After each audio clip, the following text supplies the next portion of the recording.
याद से बाबा मन में एक दिव्य शक्ति भर जाती है। तेरी याद से बाबा मन में एक दिव्य शक्ति भर जाती है। नैन से नूर छलकता, नैन से नूर छलकता, मेरी सांसों को महकाती है। तेरी याद से बाबा मन में एक दिव्य शक्ति भर जाती है। तेरी याद से बाबा मन में एक दिव्य शक्ति भर जाती है।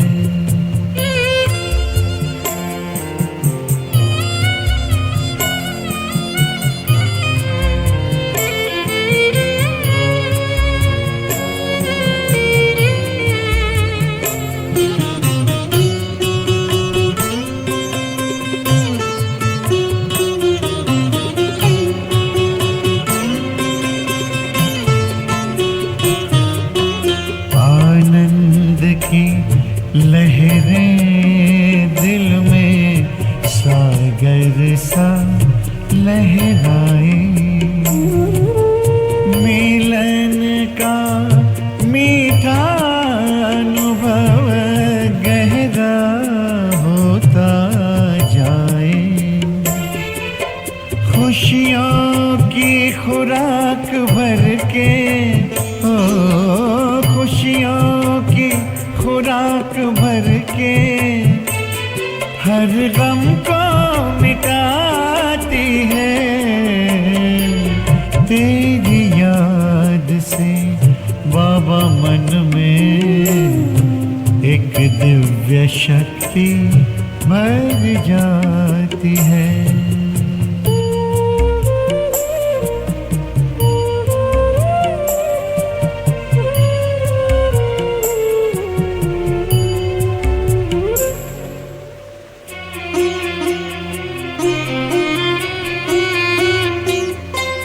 झिलमिल झिलमिल जुगनू जैसे चमकता चारों ओर,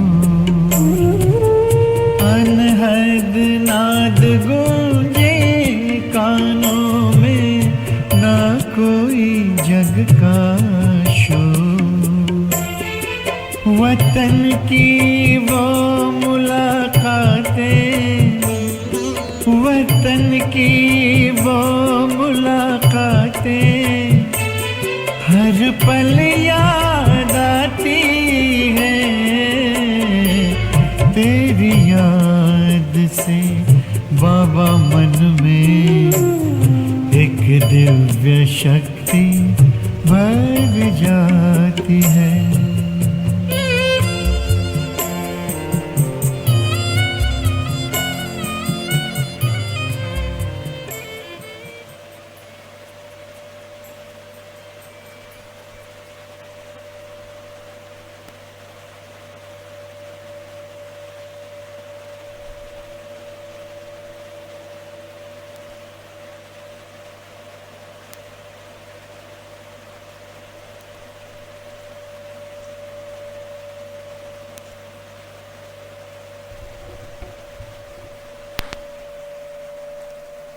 ओम शांति।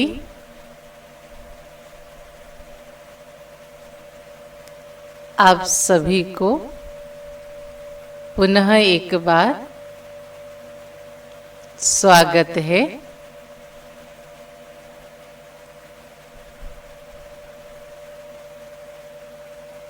आज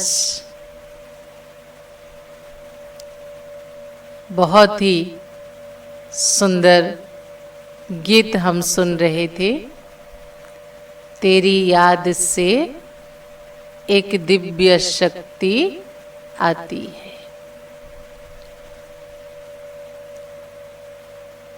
राजयोग के अभ्यास से हमें क्या प्राप्ति होती है, क्योंकि बिना प्राप्ति के इंसान कुछ नहीं करता है। कल के लेसन में भी हमने जाना कि मन हमारा वहां जाता जहां प्राप्ति होती है। तो राजयोग के अभ्यास से हमें क्या प्राप्ति होती है?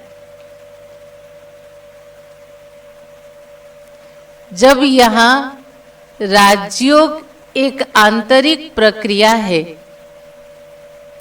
तो प्राप्ति भी हमें आंतरिक ही होगी,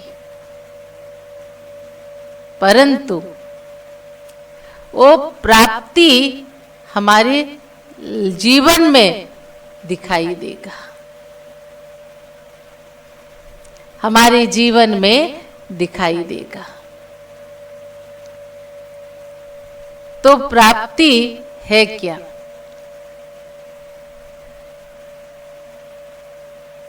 अगर हम रोज राजयोग के अभ्यास करते हैं तो भगवान कहते हमारे जीवन में 8 शक्तियों की अनुभूति होती है।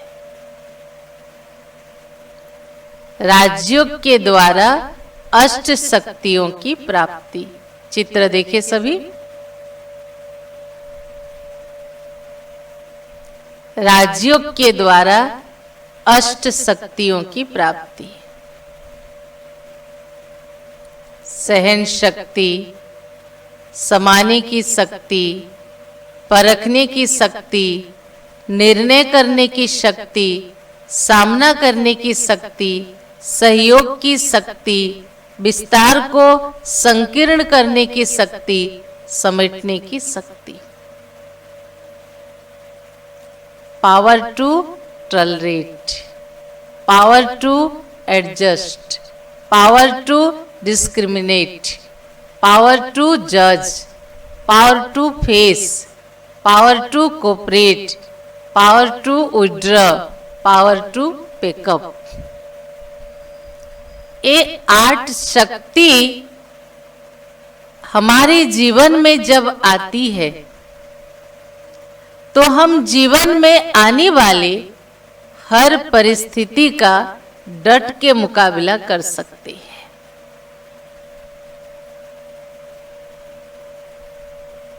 इसलिए कहा राजयोग माना मन बुद्धि के एकाग्रता। जहां मन एकाग्र है, बुद्धि एकाग्र है, शांत है, वहां परख और निर्णय दोनों सही होगा।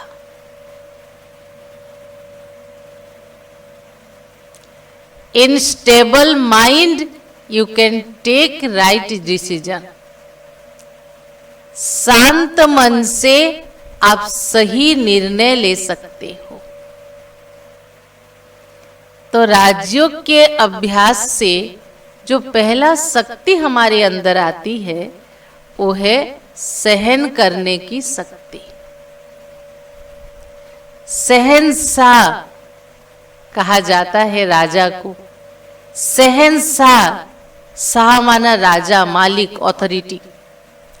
जिनमें सहन करने की शक्ति है वही सहनशाह बन सकता है। अब आप कहोगे सहन करना एक कायरों का काम है। हम कहेंगे सहन करना ये महावीर का काम है, कोई कायर नहीं कर सकता।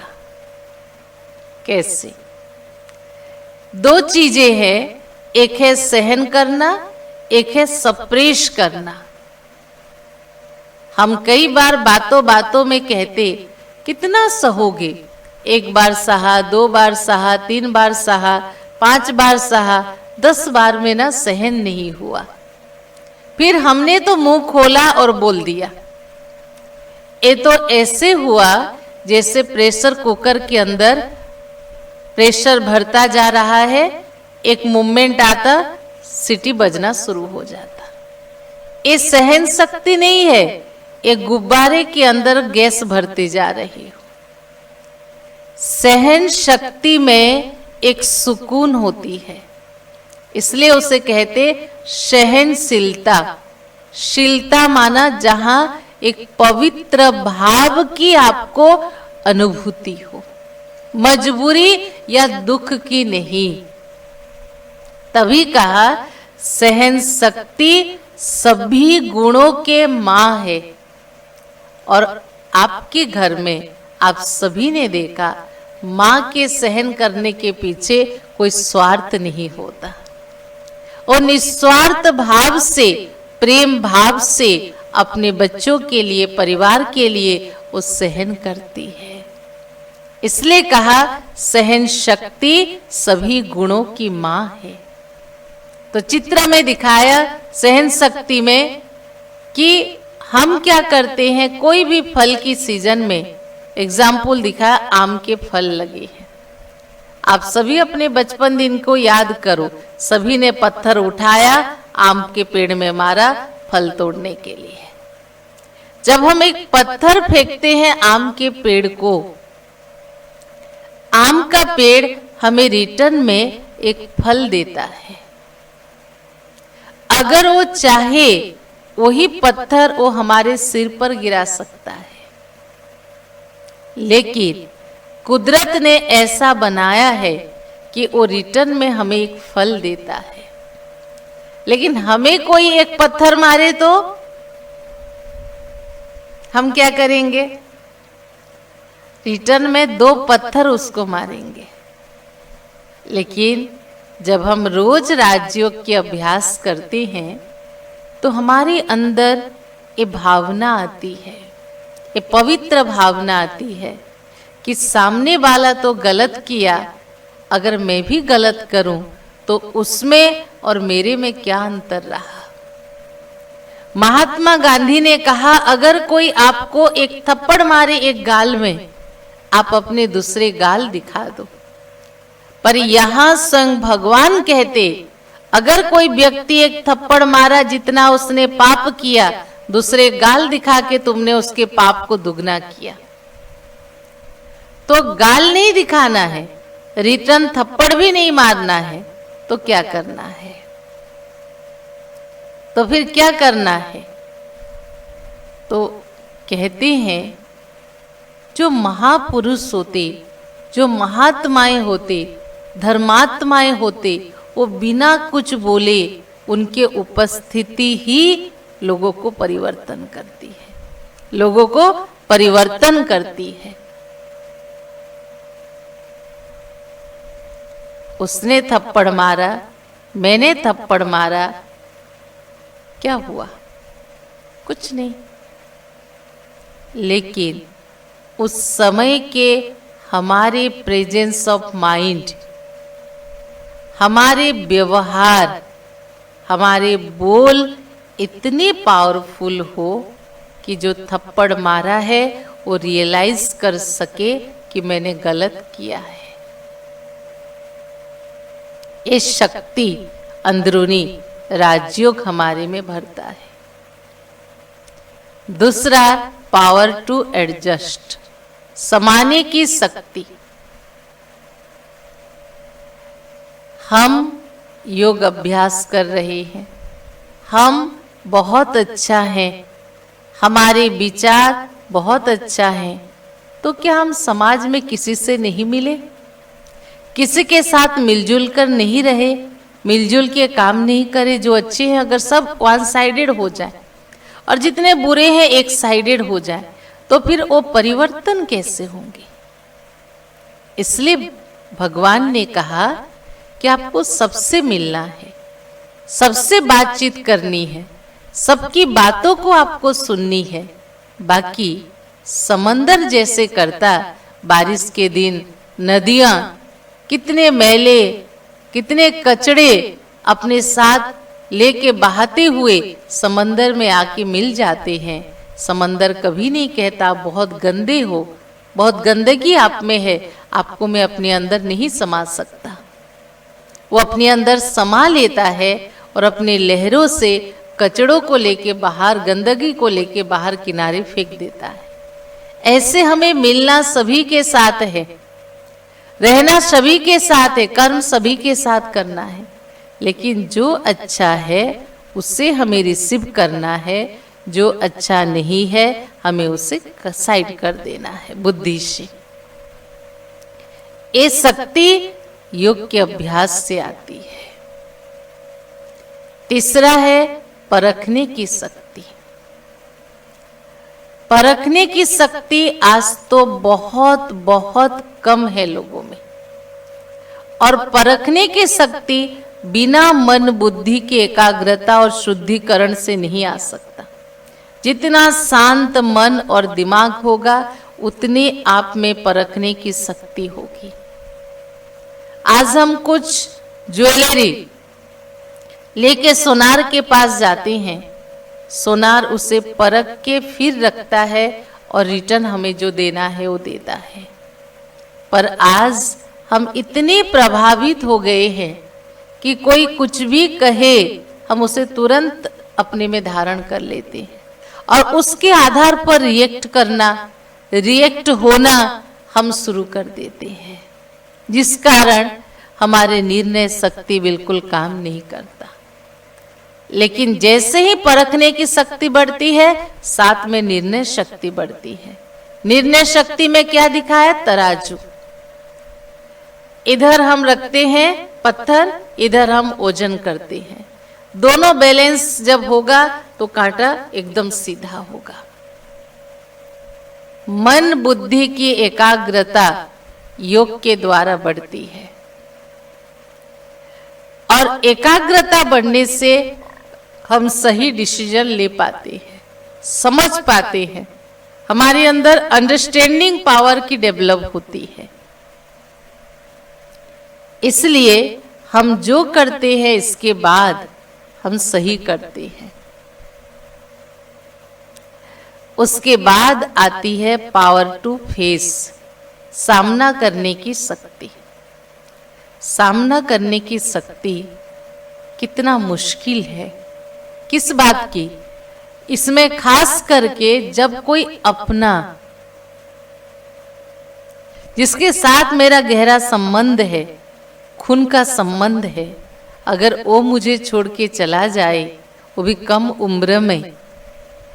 अभी एक दो घटना राउरकेला में हुआ, आप सभी को पता है कि कैसे कम उम्र के कॉलेज के बच्चे थोड़ा सा बेसमझी के कारण अपनी जान गंवा दिए। उनके माता पिता को कितनी तकलीफ होगी। कहते हैं माता पिता बच्चे पैदा इसलिए करते हैं कि बुढ़ापे में वो उनके अग्नि संस्कार करें, और यहाँ माता पिता अपने बच्चों के कर रहे हैं। बहुत तकलीफ की बात है, बहुत दुख की बात है। ऐसे जब कोई अपना शरीर छोड़ता तो हमें बहुत तकलीफ होती है, क्योंकि उनके साथ हमारा संबंध है। तो इस परिस्थिति में हम कैसे फेस करें? तो यहाँ आके इस 10 दिवसीय क्लास के अंदर आप सभी को पता चला कि ये शरीर एक कपड़ा है, वस्त्र है। वस्त्र परिवर्तन आप रोज करते हो, एक दिन में 2 ड्रेस 3 ड्रेस पहनते हो, कोई तकलीफ नहीं होती है। लेकिन टाइट ड्रेस चेंज करने में तकलीफ होती है। जहां बॉडी के साथ अटैचमेंट होती है वहां हमें तकलीफ होती है। अटैचमेंट और प्यार दोनों में अंतर है। मरा शरीर है, आत्मा नहीं है। तभी तो कहा कोई शरीर छोड़ता तो 12 दिन तक उसकी आत्मा घर के सराउंडिंग के आसपास घूमती रहती है। आत्मा का शरीर से संबंध था, आत्मा और शरीर का फिर हमारे साथ संबंध था। अब उसके लिए हमारा क्या कर्तव्य है? तो एक छोटी सी कहानी प्रैक्टिकल है जो याद आती है। माँ बेटी 2 थे, गरीब घर के थे, रोज रोजी रोटी कमा के खाते थे। एक दिन अचानक उसकी माँ बीमार हो गई और वो इतनी बीमार हुई कि वो शरीर छोड़ दी। अब लड़की अकेली हो गई। वो दिन रात माँ की याद में रोती रहती थी, बहुत रोती थी, बहुत रोती थी। अब मेरा क्या होगा, मैं तो अकेली हूँ, मेरा तो कोई भी नहीं है, बहुत रोती थी। एक दिन क्या हुआ, वो रात को रोते रोते सो गई है। उस अवस्था में उसे एक सपना आया। उसने सपने में क्या देखा, एक जगह बहुत सारे लोग काम कर रहे हैं, मजदूरी कर रहे हैं। तो उसने देखा उसके माँ के सिर पर एक घड़ा है। उसको देख के लगा, अरे मेरी माँ तो जिंदगी भर मजदूरी करके अपनी जीवन गुजारी, मरने के बाद भी उसको वही करना पड़ रहा है। वो और रोने लगी। फिर दूसरे दिन जब सोई तो उसने फिर से सपना देखा। तो क्या देखा सपने में, उसके माँ के सिर पर 2 घड़े हैं, 2 टीना है। तो उससे और तकलीफ हुआ, वो और रोने लगी। फिर तीसरे दिन जब सोई उसने सपने देखा तो माँ के सिर पर 3 घड़े हैं। तब वो अपने माँ को पूछती है, माँ तुम इतनी मेहनत क्यों कर रही है, क्यों तुम इतने तकलीफ में है। तब उसकी माँ कहती, मैं कुछ भी मेहनत नहीं कर रही हूँ, ये तो सारे तुम्हारे दुख है। माना, लड़की बोली, क्या हुआ, तू जो रोज रोती है ना, उसकी एक घड़ा है, तेरे आंसुओं की घड़े है। अगर तुम रोज ऐसे रोती रहेगी तो मेरा अगला जन्म सुखद कैसे होगा, मैं निश्चिंत होके कैसे जाऊंगी, मेरा भी मन बुद्धि तुम्हारे पास ही लगा होगा। कहने का भाव है, हम अपने को दिल से विदाई दे। उनको भूल जाए मैं नहीं कह रही हूं, उनको हम कभी नहीं भूल सकते हैं, लेकिन हम उन्हें दिल से विदाई दे। क्या हम चाहते हैं हमारे अपनों के अगला जन्म हमारे कारण चिंता में जाए? इसलिए वो 12 दिन रोज घर में 1 घंटा शांति पाठ रखे। घर के सभी सदस्य बैठे उस समय, उनके फोटो रख के एक दिया जला के, क्योंकि आत्मा स्वयं ज्योति स्वरूप है, वो कभी मरती नहीं है। शरीर विनाश होता, आत्मा की विनाश नहीं होती। तो रोज दिया लगा के उनके फोटो रख के 1 घंटा ईश्वर से उनके लिए शांति प्रार्थना करें, शांति के वाइब्रेशन दे और कहे, हम दिल से आपको आपके अगले जन्म के लिए शुभकामनाएं दे रहे हैं। कहना तो सहज है, लेकिन अपनी की भलाई के लिए हमें करना है। इस रीति राजयोग अभ्यास से इतनी आत्मबल हम में आती है कि हम अपनों के सुखद यात्रा के लिए हम दिल से उन्हें विदाई दे सकते हैं। उसके बाद आता है पावर टू कोऑपरेट, सर्व के सहयोग से सुखमय संसार। तो सर्व के सहयोग में क्या दिखाया है, सभी ने 1-1 अंगुली दे के पर्वत को उठाया है। संसार में 3 प्रकार के लोग हैं। पहला लोग जो कहते, जो मेरा है सो मेरा है। सॉरी, संसार में 3 प्रकार के लोग हैं। पहला जो कहते, जो मेरा है सो मेरा है। दूसरे प्रकार के लोग कहते, जो मेरा है वो तो मेरा है, लेकिन जो तेरा है वो भी मेरा है। और तीसरे प्रकार के लोग जो हैं कहते, ना कुछ मेरा ना कुछ तेरा, सब कुछ ऊपर वाला का है। तो योग के अभ्यास से हमारे मन में सहयोग की भावना आती है। मुझे मन वचन कर्म में संसार के कल्याण के लिए, हर आत्मा की उन्नति के लिए, सबको सही दिशा दिखाने के लिए, परमात्मा से जोड़ने के लिए मुझे कर्तव्य करना है। तो मन वचन कर्म से सहयोग की भावना आती है। इसलिए अंगुली में देखे 3 हिस्सा दिखाया है, मन वचन कर्म, तन मन धन से हमें भगवान के श्रेष्ठ कार्य में, लोगों के कल्याण के कार्य में, जीते तो सब अपने लिए हैं।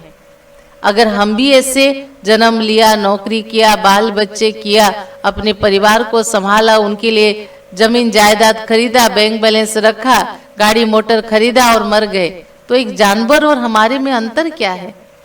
एक काम तो एक जानवर भी करता है, हम इंसान होके क्या करते हैं? इसलिए जब इंसान सर्वश्रेष्ठ जन्म हमने लिया है तो संसार के सभी प्राणी के प्रति हमारे अंदर सहयोग की भावना आती है। फिर है विस्तार को संकीर्ण करने की शक्ति, पावर टू विड्रॉ। छोटी बात को बड़ा करना ये बॉडी कॉन्शियस में रहने वाले करते हैं। जो सोल कॉन्शियस में रहते वो बड़ी बात को छोटा करते हैं, सार में लेते हैं, उसके सार को समझते हैं। इसलिए इस चित्र में कछुए को दिखाया है। कछुआ जो कर्म करते समय अपने हाथ पैर को निकालता है, कर्म खत्म हुआ और अपने हाथ पैर को अंदर घुसा देता है और वो कहीं भी पड़ा रहता, उसके ऊपर चल के भी जाओ उसको कोई असर नहीं होता। ऐसे कर्म करते समय आप ध्यान रखो, अभी मैं आत्मा इस शरीर के द्वारा ये सारे कर्म कर रही हूं। कर्म खत्म हुआ, 1 सेकंड के लिए, हम 1 मिनट भी नहीं कह रहे, 1 सेकंड के लिए अब मैं आत्मा भ्रुकुटी के मध्य पॉइंट ऑफ लाइट होके अपने सिंहासन पर बैठ गई।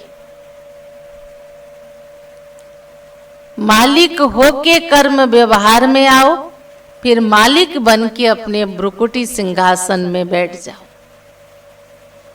इसको कहते कर्म योग, इसको कहते विस्तार को छोटा करो। छोटी बात को सोच सोच के हम बड़ा कर देते हैं, चींटी जैसी बात को पहाड़ बना देते हैं। यहाँ पहाड़ जैसे समस्या को जब आत्मिक स्थिति में रह के कर्म करोगे वो चींटी के समान महसूस होगा।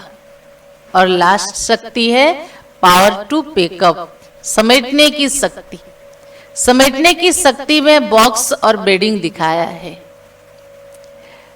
जो रेलवे वाले होते, जो मिलिट्री वाले होते, उनके हमेशा बेडिंग और बॉक्स तैयार रहता है, एवर रेडी रहते हैं वो। बेडिंग जरूरत की सामान, बॉक्स जिसमें अनमोल चीजें रहता है। अब हमें क्या समेटना है? बहुत फैल गए हैं हम। एक कहानी सुना है ना, एक व्यक्ति था, उसके पास धन दौलत जमीन कुछ नहीं था, तो उसने कुछ अपना बनाने को चाहा। तो कहानी सुना ना कि वो एक संत के पास जाता, तो संत कहते सुबह से लेके शाम तक जितने जमीन तुम दौड़ के नाप सकता है वो तुम्हारा हो जाएगा, लेकिन ध्यान रहे तुम्हें शाम होने से पहले रिटर्न होना है। लेकिन कहानी सुना ना, वो व्यक्ति क्या किया, दौड़ता गया दौड़ता गया दौड़ता गया, दोपहर हुआ, अरे और थोड़ी देर और जाता हूँ, वापस आ जाऊंगा वापस आ जाऊंगा, ऐसे करते हुए वापस नहीं आ पाया। हमने भी संसार में रहते अपनी अपेक्षाओं को, इच्छाओं को इतना फैला दिया है कि उनको समेट के मेडिटेशन करो, अच्छा कर्म करो, कुछ अच्छे के लिए समय निकालो, कहते फुर्सत नहीं है। फुर्सत बहुत है हमारे पास, बहुत है, बस समेटना हमें नहीं आता है। इसलिए बेडिंग माना रोज के दिनचर्या, और बक्स माना हमारे पुण्य कर्म के पूंजी, जो हमारे साथ चलेगा और कुछ भी नहीं जाने वाला। कर्म ही हमारे साथ चलेगा, चाहे अच्छे हो चाहे बुरे हो। लेकिन बुरे कर्म को बॉक्स के अंदर तो ताला लगा के नहीं रखते ना, कीमती चीज रखते हैं। कीमती चीज माना पुण्य कर्म की पूंजी जमा करो।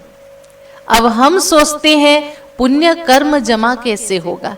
किसको भोजन खिलाने से, किसको धन दान करने से, धर्मशाला बनाने से, हॉस्पिटल खोलने से, कॉलेज बनाने से, किसको पहनने के लिए कपड़े देने से। ये तो है दान पुण्य का। इसके अलावा भी हम पुण्य कर सकते हैं।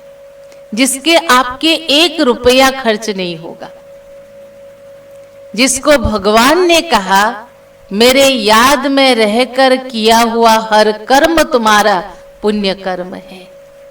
यहां तक कि अगर आप अपने घर को भगवान के घर समझ के वहां कर्म करते हो तो उस घर के झाड़ू लगाने से भी आपके पुण्य होंगे। ये ईश्वर के घर है जिसकी मैं सफाई कर रही हूं या कर रहा हूं।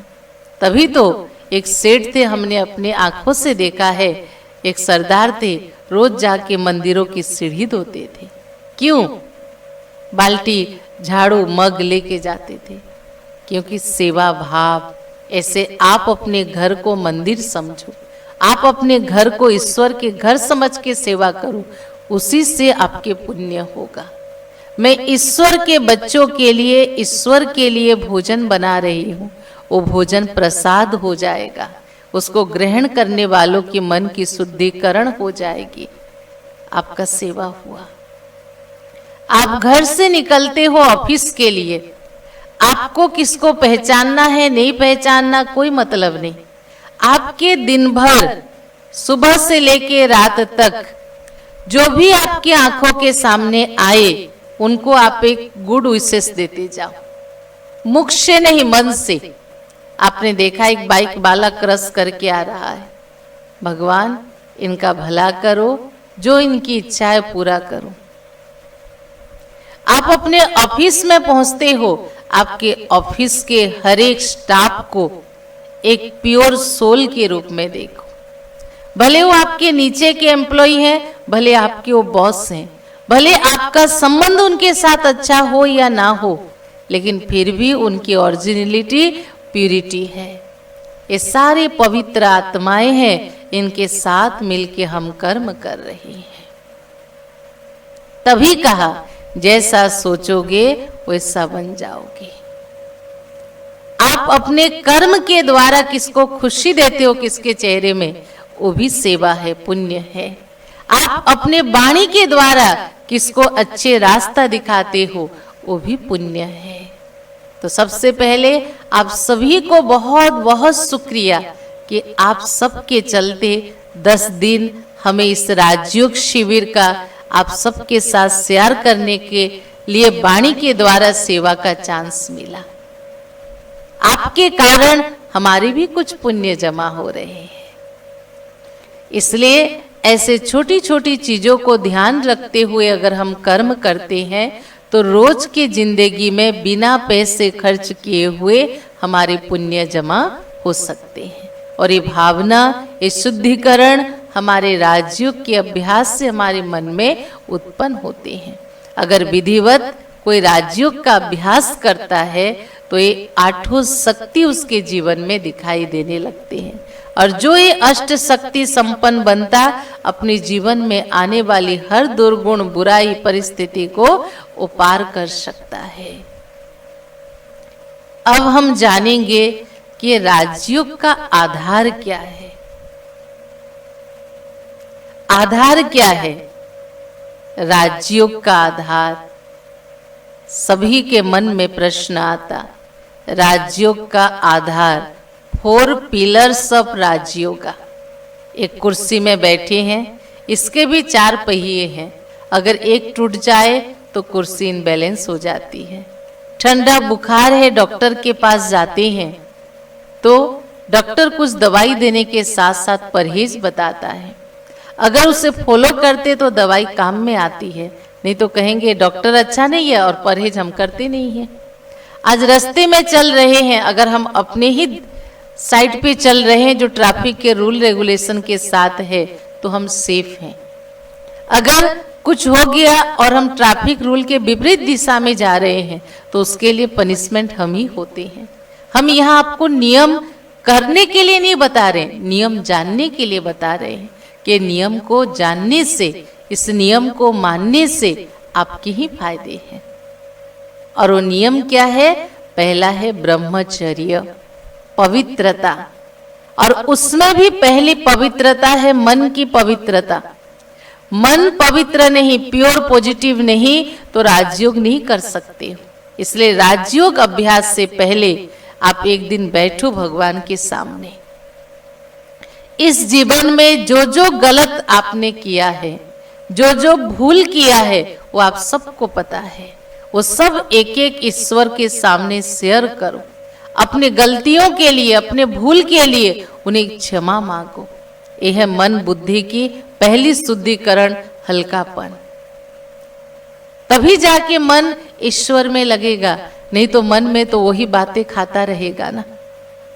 इसलिए पहले मन की पवित्रता चाहिए। मन से सभी को पवित्र आत्मा के रूप में देखना है। हम ब्रह्मचर्य की धारणा करते हैं, लेकिन लोगों को हम देखते समय हमारी नजरिया ठीक नहीं है, तो ब्रह्मचर्य नहीं है। ब्रह्मचर्य का वास्तविक अर्थ है ब्रह्म की आचरण, आत्मा की स्थिति में स्थित होके सबके साथ व्यवहार में आना। दूसरा पिलर है शुद्ध अन्न। जैसा अन्न वैसा मन, जैसा पानी वैसा वाणी। अन्न का मन के ऊपर प्रभाव पड़ता है। भले हमें रेस्टोरेंट के खाना, होटल के खाना पसंद है, लेकिन घर के खाना उससे ज्यादा पसंद है।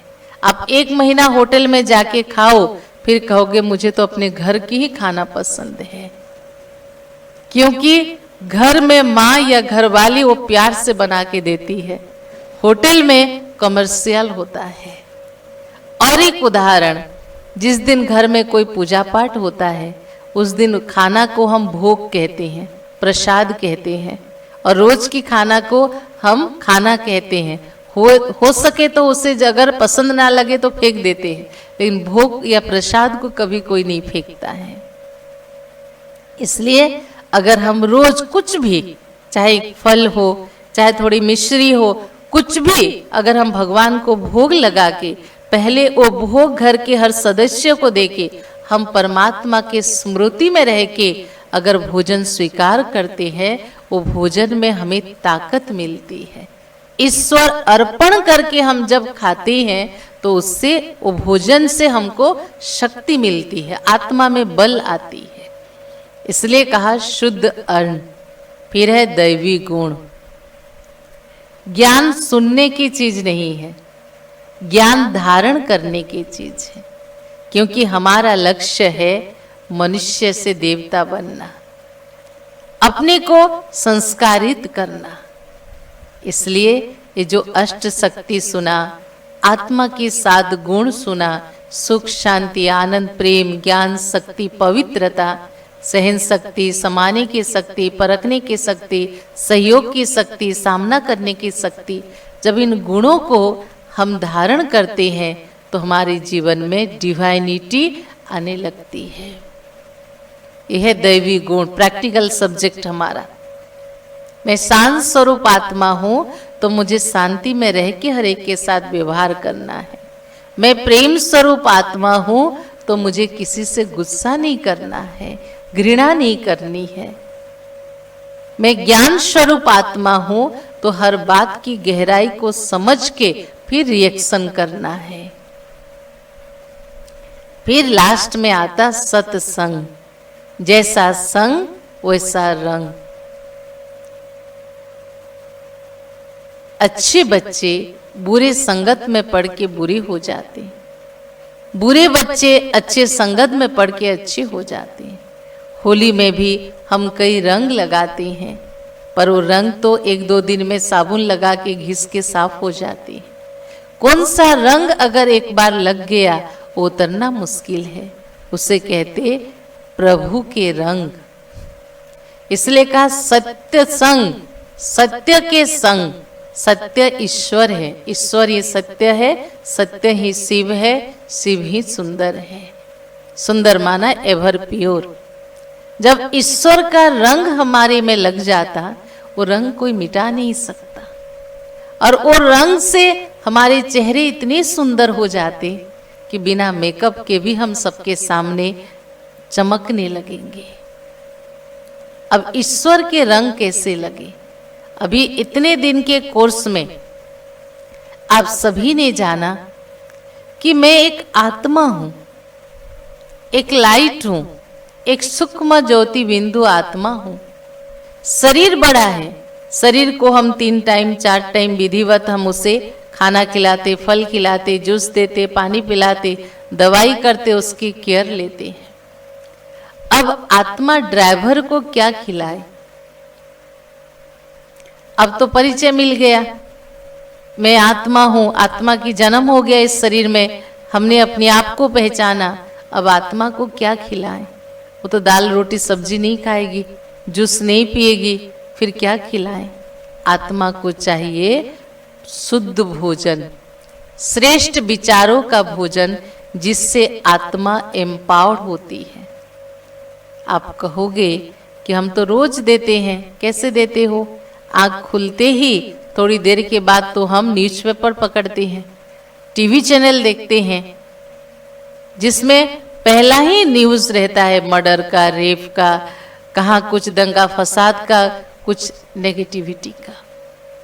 फिर उससे हमें पॉजिटिव भोजन कैसे मिलेंगे? कहते हैं सोने के पहले, सोते हैं, जब उठते हैं सुबह तो हमारे 2.5 घंटा तक हमारे मन जो है वो पूरी एक्टिव मोड में होती है। 100% हमारे मन जो कुछ हम कहते वो रिसीव करती है। इसलिए आप सुबह जो विचार मन में डालोगे, दिन भर आपकी रूटीन ऐसा ही विचारों से चलेगा। इसलिए कहा कि मन को खिलाएं क्या? मन को शुद्ध भोजन कहाँ से मिले? सत्संग से। सत्संग माना परमात्मा के महावाक्य से।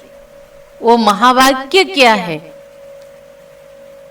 हाँ, जिसे हम जानेंगे भी और सुनेंगे भी।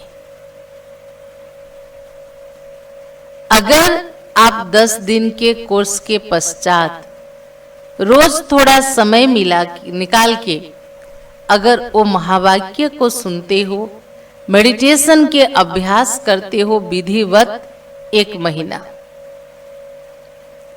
उसके बाद मुझे कहने की जरूरत नहीं है, आप खुद देख सकते हो आप में क्या परिवर्तन आ रहा है। हाँ, लेकिन स्पिरिचुअल भाषा थोड़ा समझने में मुश्किल होती है, इसलिए आप सुनो उस चीज को। वो क्या है? वो महावाक्य का नाम है ज्ञान मुरली। मुरली, मुरली माना कृष्ण के हाथ की मुरली नहीं। वो सुनते ही गोपियां अपने सुध-बुध खो जाती थी। कोई किस अवस्था से रहते थे, लेकिन बिना चप्पल पहने, बिना चोटी किए, सब छोड़ के वो भागते थे। इतना कहते हैं सरस्वती जी ने कृष्ण की बांसुरी में वो स्वर, वो मिठास भर दिया था। यह है ज्ञान मुरली, जिसको सुनने से हमारी आत्मा शक्तिशाली होती है। हमें सर्व समस्याओं की समाधान मिलता है। रोज भगवान के याद प्यार हमें मिलते हैं। हमारे 21 जन्मों के कमाई का सोर्स होता है। पढ़ाई, knowledge is source of income कहते ना। इस ज्ञान मुरली से 1 नहीं 2 नहीं, जन्म जन्म के हमारे भाग्य बनते। लेकिन उसके लिए पहले जानो, ये कोई दीक्षा नहीं है, ये कोई धर्म नहीं है, यहाँ आपको सदस्य नहीं होना है, ये ईश्वरीय परिवार है, ये आपका घर है, आप इस घर के सदस्य हो। और अपने घर से अपने माता पिता के बताए हुए बात को सुनना कोई दीक्षा या प्रवचन नहीं है। ये प्रवचन नहीं है, ये परमात्मा के वचन है, जिसको सुनने से वो वॉशिंग मशीन की तरह हमारी आत्मा और शरीर की शुद्धिकरण करती है। तो आप सभी ने राजयोग के द्वारा प्राप्त अष्ट शक्ति को जाना, राजयोग के पिलर्स को जाना, और कल आपने ये भी जाना कि अगर रोज हम राजयोग का अभ्यास करते हैं तो हमारे अंदर की सभी प्रकार की मनोविकार जो है वो हमारे दूर हो जाती है, हर बुराई खत्म हो जाती है, हर वीकनेस खत्म हो जाती है, हर नेगेटिविटी हमारे अंदर से चली जाती, हम एम्पावर्ड होते हैं और हम एक सशक्त होके हम जीवन जीने की कला सीखने के साथ साथ हम औरों के लिए भी प्रेरणा के स्रोत बन जाते हैं। इसलिए आप सभी ने इतना समय निकाला और इस कोर्स को सुना, जाना। मैं चाहती हूँ आपको समय हो तो इसके रिपीटेशन भी आप सभी देख सकते हो। तो चले साइलेंस में आज आप खुद स्वयं साइलेंस में 5 मिनट योग का अभ्यास करेंगे। ओम शांति।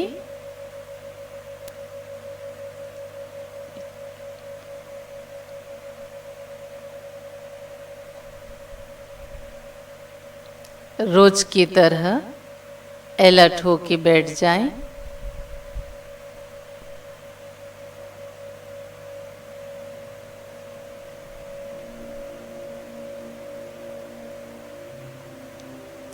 एकाग्रता के साथ मन बुद्धि को भ्रुकुटी के मध्य एकाग्र करके उस परमात्मा पिता को सामने अनुभव करते हुए आप सभी को स्क्रीन में पॉइंट ऑफ लाइट दिखाई दे रहा है, उस पे बुद्धि कंसंट्रेट करते हुए साइलेंस में योग का अभ्यास करें।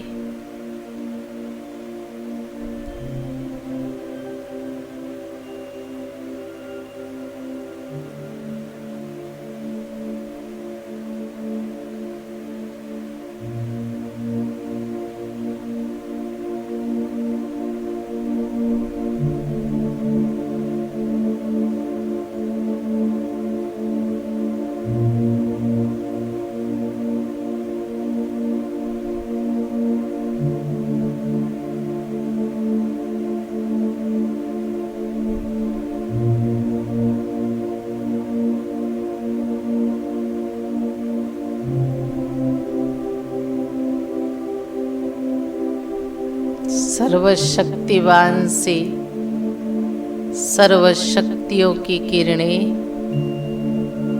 मुझ आत्मा में प्रवाहित हो रही हैं।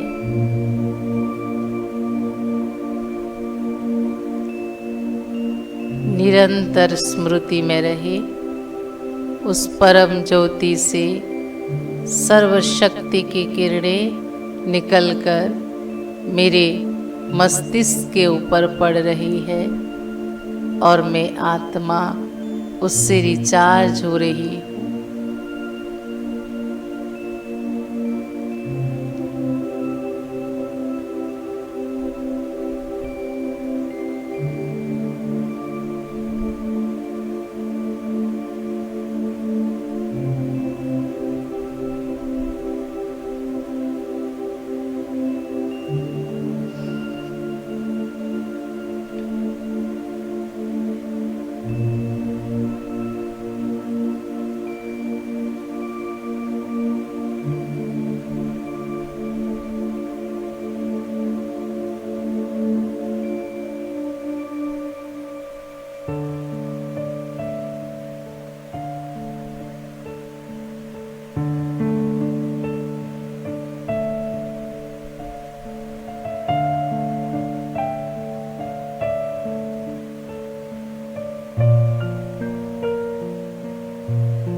ओम शांति शांति शांति।